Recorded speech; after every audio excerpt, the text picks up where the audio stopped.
Hello, people of Reddit. First off, I wanted to say thank you for reading my experience and supplying theories of your own about the situation. They are all very intriguing, and the more I hear, the more determined and confident I feel to solve this thing. Maybe that's the destiny the shadow was referring to. Maybe I am destined to solve the mystery of the black hole. I don't know. I mean, seriously, I'm just a stoner, so I really don't understand how I could be the righteous one. Is solving this simple but complicated question righteous? I'm sorry for rambling. I'm just trying to clear my head a little from all this crazy shit. Anyways, once I was able to recover from the encounter, I tried to get Derek to his feet with no luck. I had no choice but to call his parents, who started to chew me out the moment they saw their son. I couldn't just leave him there like that, so I had to take a little heat from his parents. I obviously couldn't say what happened, because they would have had me in an asylum in a heartbeat. So I came up with a story that he took some acid from a shady dealer, and he had a bad trip. They proceeded to chew me out some more, and even threatened to call the police on me, but Derek's dad started to de-escalate the situation to my surprise.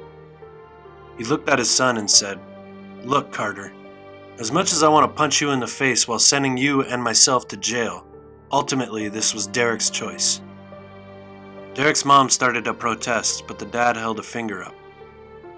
"Honey, I know you're pissed, so am I. But we can't take out our anger on this kid because our son made the wrong choice. Teenagers are naturally irresponsible." Derek's mom was still obviously pissed, but she respected her husband's words. She sighed and slightly nodded, avoiding eye contact with me. Derek's dad looked me intensely in the eyes and said, "Don't think this means you're off the hook, Carter. If my son isn't normal by morning, you'll wish I punched you. You better hope it's just a bad trip. He was your friend, Carter. You should have at least tried to stop him from taking it. I'm disappointed in you." Even though it was Derek's dad, it still hit hard. Heck, both of Derek's parents were like my own at times. I spent many days of my childhood over at Derek's house having sleepovers, and eating dinner with them was a normal thing. In a way, I looked up to Derek's parents like an aunt and uncle, like family. So hearing those words hurt knowing what really happened. I guess I have to sacrifice a little bit of my reputation for now, until I can find some hard evidence to explain myself with. Lying wasn't the way I wanted to go, but I didn't see another way out of it. I tried to apologize, but they just walked away. The dad picking up Derek and presumably taking him to the hospital. I have to put my feelings aside for now, if I really want to save my friends. I need to figure out what and why this happened to James, and how it involved Derek, Johnny, and I. Speaking of Johnny, I don't even know if he's alive. He was gone after the flash, and I highly doubt that anyone was going to go looking for him. Before you think I'm an ass, let me explain myself. Johnny has always been the enigma of our group. None of us have ever seen any of his family before, and we have learned over the years not to ask him about it. We started to assume he was adopted, because since as far back as I can remember, I have never seen his family or guardians before.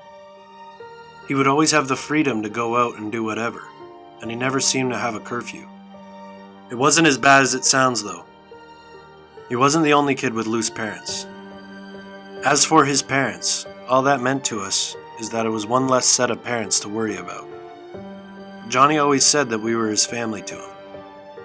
I have to find him. I can't just lose all my childhood friends like that. I made my way to James's house once I knew Derek's parents were gone. I pulled up to his small, one-story house that was in a secluded neighborhood on the end of a cul-de-sac. I was saddened to see our ultimate man cave looking so dilapidated and sketchy looking. The sketchiness was enhanced with the slowly darkening evening sky. It hasn't even been half a year yet, and it looked abandoned already. Police tape condemning the house. They stopped looking for clues after a damn week into James's disappearance. I never had any hope in my local PD anyways. From the beginning, they just wanted to write it off as a runaway, and it was James's family who kept pressing the issue. I started to look around the house for an entry point, once I knew I wasn't going to be spotted. The front of the house was a no-go, so I made my way to the back, climbing over a 6-foot chain-link fence and almost rolling my ankle on the landing. After another thorough scan for entry, I finally found a loose window that gave way after a few tugs and one quick upward thrust. I crawled inside and cursed my clumsiness once again as I lost my footing trying to reach into the pitch-black room. Something broke from the weight of my foot and I flew into the room, hitting my head on something hard. Once I was able to stand up, I fished out my phone and turned on the flashlight. I know I should have done that earlier, but sometimes I'm not the brightest bulb in the box, and I was trying to be discreet outside. Once the light illuminated the room, I instantly figured out how I fell. I ended up breaking into the bathroom, and I broke the towel rack by putting my foot on it for support, and I smacked my head on the side of the toilet on the way down. I'm just happy I didn't crack my head open. Not really knowing what to look for, I walked out of the bathroom and through the living room while lightly rubbing the now slowly developing bump on my head. Damn, these cops just trashed James's place looking for clues, and it seemed like they had a little fun doing so because it looked more like a raid rather than an investigation. I walked over smashed plates and broken chairs and made my way to James's room. It was messy, but not as bad as the rest of the house at least. Either the cops were sloppy, or we were extra cunning, because in less than 1 minute, I was sitting there with our community stash of weed, our hidden bong danky, and a Bic lighter I still had in my pocket. Yes, we named our bong Danky, and yes, this is the time for a bong rip. I know you probably think I'm stupid, but honestly, screw it. De-stress now, and yell at me later. I need THC to calm my nerves right now, and I was lucky enough to remember about the stash. After I took about 3 rips, I was high, and I went to put all the paraphernalia away when I noticed a small shape in the corner of the stash spot. I reached in and pulled out a small, black leather-bound journal. Now this is what I was looking for. I opened up the journal and I looked at the first few pages, and they were covered in nothing but swirls and black circles and scribbles. I kept paging through until I noticed the pages were becoming legible for once. The page I read went like this. Messier and messier this gets, the more I try to understand. Look to the skies and open your eyes. Why did I have to be the only one to see it?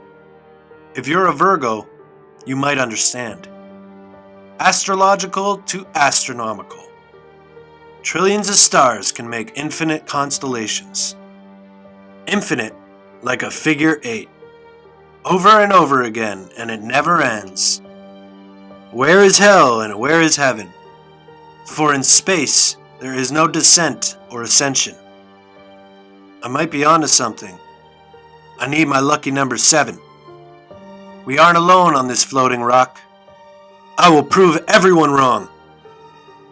The next page was a sketch of the shadow that was so detailed, it gave me a headache. I was about to read the next page when I heard a sound from outside towards the open window. I put the journal in my pants, scared to lose the only evidence I had by simply having it fall out of my pocket, and tried to sneak out a different way. There was no way to really move around without making some type of noise. I really didn't want to explain myself if it was a cop or one of James's parents. The decision got made for me to my horror as I heard a voice call out to me. Carter Lux? How this random person knew my name, I wish I knew. I just stayed silent and hoped the guy might just leave.